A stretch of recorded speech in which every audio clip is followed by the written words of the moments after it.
Platt had decided that the only way to win back the Sinai from the Israelis was to make war on them. His plan was to launch a spectacular crossing of the canal and retake a strip of land in the Sinai. Sadat hoped that this would force the Israelis to negotiate a withdrawal from the rest of Sinai. But one of the first things he did was appoint a dynamic and popular new military commander, General Saad el-Shazli. Shazli was given the job of revitalizing Egypt's poorly trained and under-equipped army. The Egyptian commander, General Shazli, would not have to rely on his weakened air force to deal with Israeli warplanes.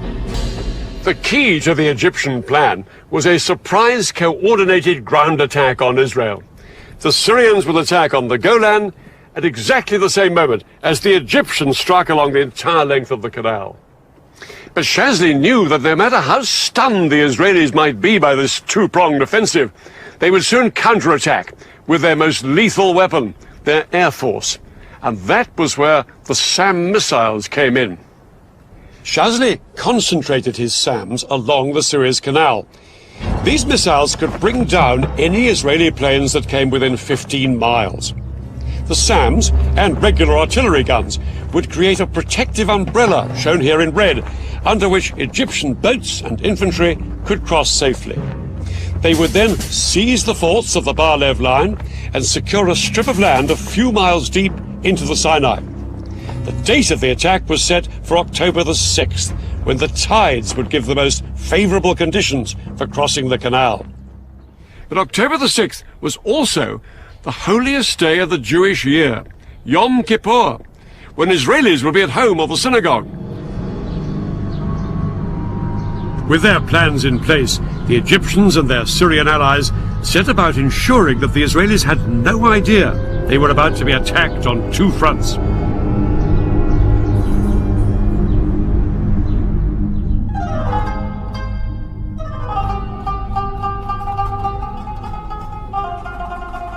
The Egyptians put into effect a complicated deception plan to try and lull Israeli military intelligence into complacency. They had been gradually mobilizing their reserves, but at the beginning of October, they demobilized 20,000 men and sent them home.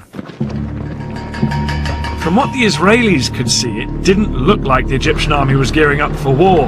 As for the Egyptian soldiers based beside the canal, they were told to act as if nothing much was up. They could go swimming and bask in the sun in full view of the Israeli troops in the forts of the Bar-Lev line. Any military activity the Israeli lookouts did spot appeared to be just another regular exercise. By day, they watched as Egyptian troops came close to the canal to carry out maneuvers.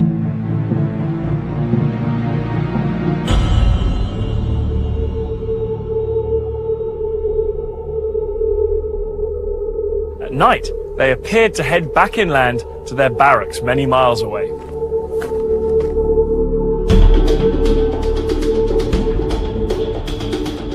Hundreds of miles to the north, the Syrians on the Golan appeared to be doing the same. But in fact, these troops weren't withdrawing every evening. Under cover of darkness, more and more Arab soldiers were massing on both fronts. We started to train with real ammunition. We were also told we were going to Suez.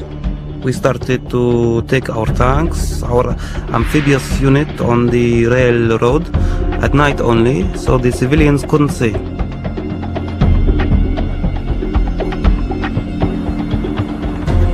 Reports of all this Egyptian activity were given to the heads of Israel's military intelligence. There'd been a number of false alarms in the past, and they were convinced that this was just another one. But they were wrong. At 4:30 a.m. on the 6th of October, the day of Yom Kippur, the phone rang at the home of Israel's military chief, General David Elazar. Elazar had been made Israeli chief of staff after a long military career and a host of victories. The call from Israeli military intelligence informed him that both Egypt and Syria would launch an attack in hours. Elazar's immediate thought was to send his air force to hit the Arabs before they had a chance to strike. But that decision could only be taken in the halls of power by Israel's politicians, and ultimately that meant one person, Israel's Prime Minister, Golda Meir. This 75-year-old was seen as the Iron Lady of Israeli politics, but she said no to airstrikes. She argued that if Israel was to win international support after the Six-Day War, it had to be seen not as the aggressor, but the victim. Elazar was appalled at his leader's reaction. He was only given permission to mobilize a fraction of the reservists he needed, and yet, within a few hours, his country would face invasion on two fronts. Egypt and Syria were poised to launch their attack.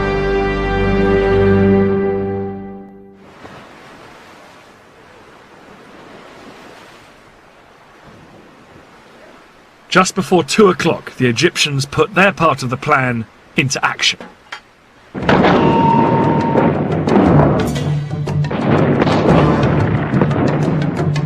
Their assault across the canal on the forts of the Bar-Lev line was such a momentous event in Egyptian history, it was later restaged for the cameras.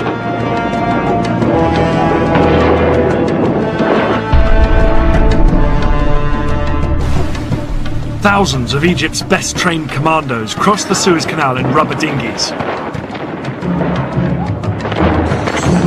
They landed on the east bank in the gaps between the forts of the Bar-Lev line. The Egyptian commandos then scrambled up the high sand ramparts. They attached rope ladders to make it easier for the soldiers following on behind them.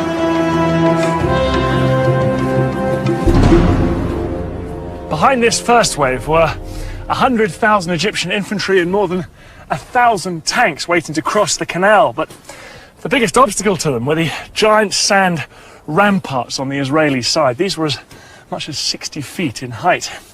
It was impossible for the Egyptian tanks and heavy artillery to climb up and over them. The Egyptians experimented with using dynamite to blow holes in them, but this was found to take far too long. But then one junior engineer officer had a flash of genius. He suggested using high-pressure hoses to blast the ramparts with water from the canal.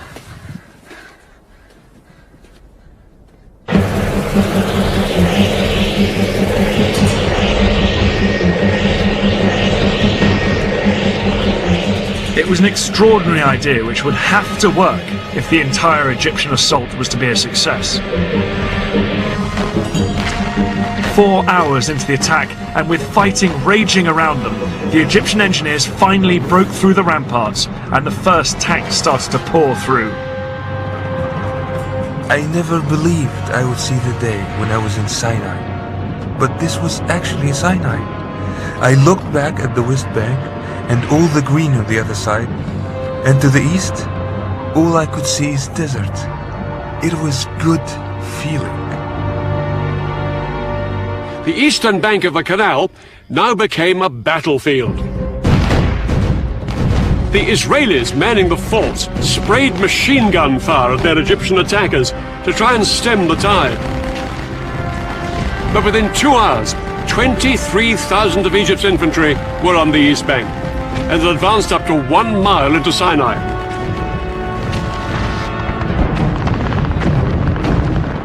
The fort was surrounded by Egyptian forces and was under constant fire. We made repeated calls for help. We fired from time to time and reported back what we saw. But mainly, we tried to keep up our morale. But the Israelis were sure that their air force would come to the rescue. The first Israeli jets were sent in at 4 p.m., flying low over the desert.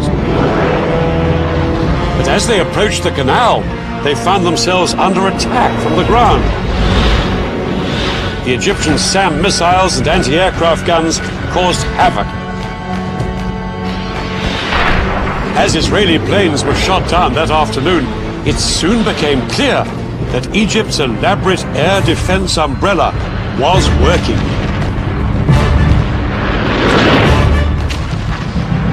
Israel's single greatest weapon, its air force, was virtually powerless to hold back the Egyptian onslaught.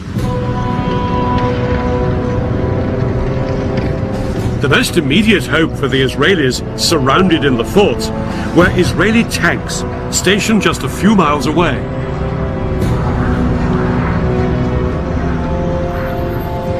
The Israeli tanks raced towards the canal. They thought they'd throw the Egyptians back as easily as they had done in 1967.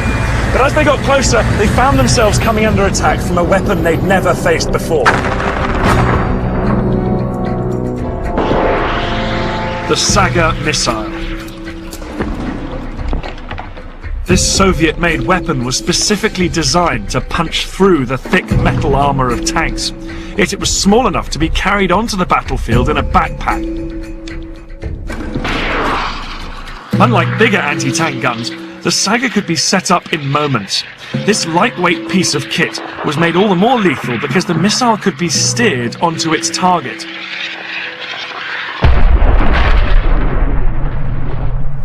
For the Israelis, quite a new ordeal. In 1973, the Saga was turning the Sinai into a tank graveyard. The tanks, which were the pride of Israel's army, were being destroyed by Egyptian infantrymen. Israel had begun the war with around 300 tanks in Sinai. By the end of the first 36 hours, they'd lost approximately half of this number. Things were critical for the Israeli soldiers in Sinai. The Egyptians had known that the Israelis would always counterattack, and they'd been lying in wait for just this moment. As soon as the Israeli tanks came into view, they let rip with devastating rocket, artillery, and Saga missile fire.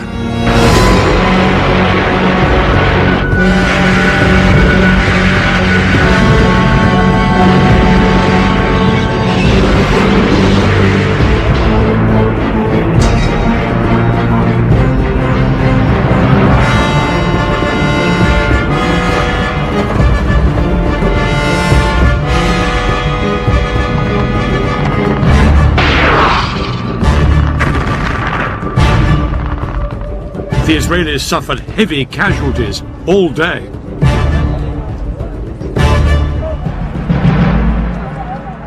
At least 50 of their tanks were destroyed or disabled. To the Israelis, it was abundantly clear this was no longer the poorly trained Egyptian army they'd fought in the past. By the end of the day, Israel was facing catastrophe. Israelis had believed that once their army was in place, they would be victorious. Now they had to face the shocking truth that this hadn't happened. Prime Minister Meir sent an urgent request to the Americans, begging them to resupply the country. Under attack on two fronts, Israelis felt their country was about to be squeezed out of existence. It would need a bold change of strategy to save the day.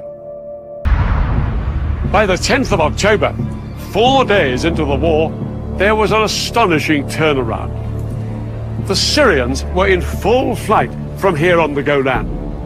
Israel's tanks chased them into Syria itself, and soon the Israelis were within shelling distance of the Syrian capital Damascus, just 30 miles off that way. Syrian President Assad sent a message to President Sadat, urging the Egyptian leaders to do something to relieve the pressure on Syria. And now Sadat made a momentous decision.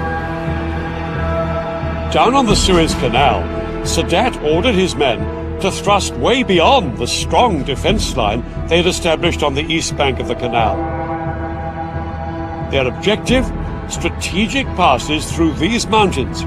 But to get there, they'd have to leave the safety of their SAM missile umbrella way behind them. It was a high-risk strategy, and Shazli was appalled by the decision. But Sadat was immovable. What followed would be one of the biggest tank battles in history.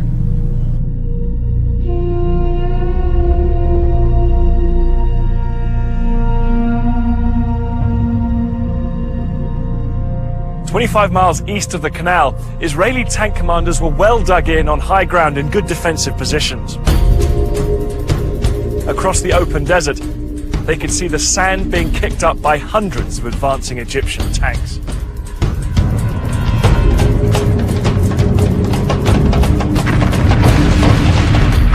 The Egyptians were totally exposed to withering Israeli fire.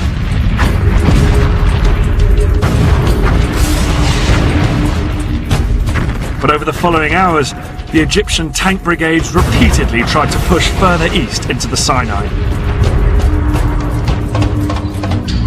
As the Egyptians moved out beyond the protective cover of their SAMs, Israeli aircraft rained down bombs on the exposed Egyptian tanks.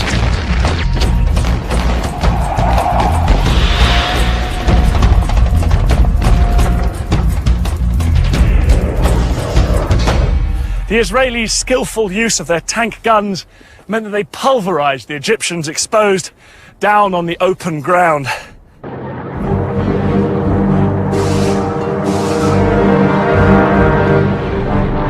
The Israelis knocked out an estimated 260 Egyptian tanks. They lost only 20 of their own. Yeah, we fought hard. It was a successful tackle, and what made it possible was the fighting spirit of our soldiers. This battle was a turning point in the war. Now the war started to swing in Israel's favor. By October the 15th, the Americans had responded to Prime Minister Meir's request for resupplies. For days, American planes arrived in Israel with huge numbers of tanks, shells, and new planes.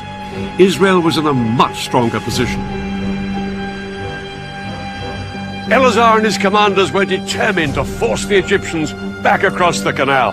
They now planned an exceedingly ambitious and risky operation, and a man who would play a key part in it was General Ariel Sharon. Sharon would later become Israel's prime minister, but in 73 he was one of the country's most dynamic generals and immensely charismatic. He just left the army that summer, but when war broke out, he was recalled. His detailed knowledge of the Sinai, where he'd fought during the Six-Day War, would prove invaluable in framing Israel's audacious new plan. The Egyptians on the east bank of the canal were split into two armies, one in the north and one in the south. 100,000 men and about 1,000 tanks, well dug in and well defended by minefields. They looked impregnable, but one of Sharon's patrols had discovered a narrow gap, just 1 mile wide, between the two armies at this spot, where the Suez Canal joined a large salt lake. Sharon was ordered to push through here with his tanks, widen the gap, and secure a corridor through to the canal. The Israelis would bridge the canal, and hundreds of tanks would then pour across it and fan out north and south to cut off the Egyptians from behind. The Egyptians' positions on the eastern canal bank would then be untenable. For the Israelis, the whole operation would be fraught with danger. The biggest threat was an Egyptian stronghold here, called Chinese Farm. It was just north of the planned Israeli corridor. Sharon had to neutralize the Egyptians at Chinese Farm if the Israeli plan was to succeed. But what the Israelis didn't know was just how big the Egyptian presence was at Chinese Farm. Large numbers of Egyptian tanks and infantry were gathered there. Unaware of how outnumbered they were, at dusk on October the 15th, the Israeli assault force moved in. Sharon's tank crews approached Chinese Farm to make their surprise attack. They moved in from 3 different directions, but the Egyptian position was a lot stronger than the Israelis had expected. A ferocious night battle erupted between the Israelis and the Egyptians. Both sides now faced the same problem. The fighting was at such close quarters that it was difficult to tell who was friend and who was foe. At one point, when my tank had stopped, an Egyptian soldier climbed onto it and asked me in Arabic for a cigarette. He thought we were Egyptians. I bent down and pulled the pin on a grenade and tossed it at him. All night, the Egyptians put up a stiff defense. They disabled Israeli tanks and killed and wounded enemy soldiers. The Israelis realized they faced a tough fight to secure the vital road to the canal. The Egyptians were spread out like a horseshoe. They could shoot at us from three sides. It was a carpet of fire, the bullets were everywhere. I thought from here, we are not going to get out alive. This is our death place. Sharon decided to cross the canal before waiting for the Battle of Chinese Farm to be won. At midnight, he sent 750 paratroopers to sneak across and establish the vital toehold on the west bank. His men had been totally unopposed.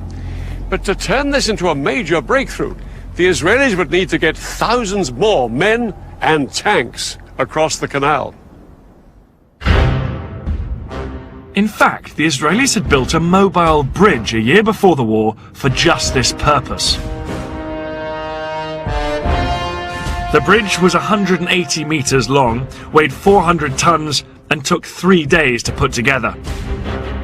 Once assembled, it was towed on metal rollers through the desert by 12 tanks along the only road down to the canal. But there was a problem. Because of the fighting still raging at Chinese Farm, the road to the canal was blocked by a huge traffic jam. By daybreak, the bridge had only travelled 2 miles. There were another 13 to go. Sharon needed to get tanks across the canal to reinforce his troops who'd crossed earlier. Without the bridge in place, he had to float 50 tanks across on inflatable rafts. The sudden appearance of Israeli tanks on the west bank of the canal was a huge surprise for the Egyptians. Soldiers manning the SAM batteries reported that groups of several tanks would show up in the distance, open fire at them, and then disappear.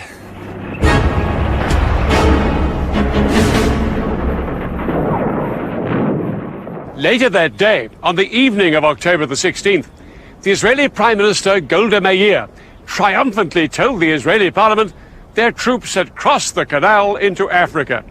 In reality, it would be another 2 days before the Israelis secured the corridor to the canal. It wasn't until October the 19th that the bridge was finally in place.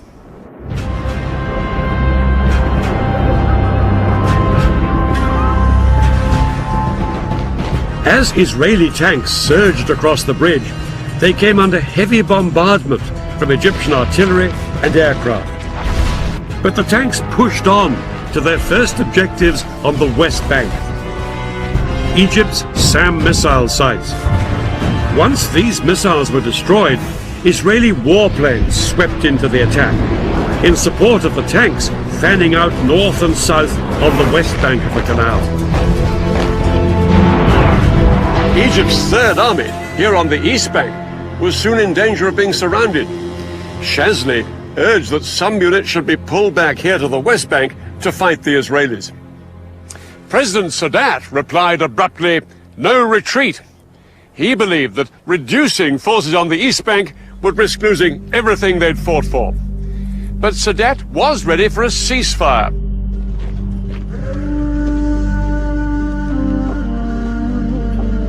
It was announced on the 22nd of October.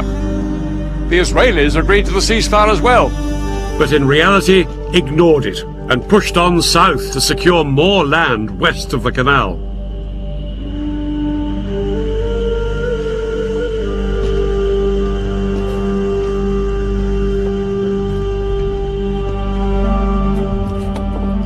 By October the 23rd, the Egyptian Third Army was surrounded. The supply lines of its 45,000 men were cut. With only 4 days of food and water left, it wouldn't be long before they were starved into submission.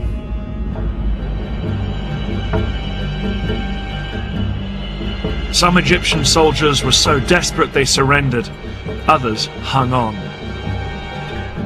No food come to us, no munitions come to us, no evacuation of any injured, no water, and we didn't need gas because we weren't going anywhere. And just when it seemed to be over, the war took a dramatic turn. It was at this critical moment that Egypt's most powerful ally, the Soviet Union, made one final bid to help the Egyptians. The Soviet president, Leonid Brezhnev, told the Americans unless they agreed to send a joint US-Soviet peacekeeping force to the Middle East, he would send Soviet troops on their own. The Americans were determined that no Soviet troops would enter the Middle East. In a sudden escalation, America put its nuclear forces on alert. US nuclear missiles were readied in their silos, and 2 aircraft carriers with nuclear strike forces were ordered to the eastern Mediterranean. The implied threat of nuclear war forced Brezhnev to make a choice: to escalate or to climb down.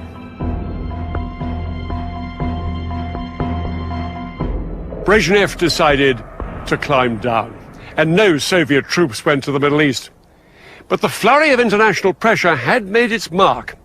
On October the 25th, the Israelis finally heeded the ceasefire, and the October War was effectively over.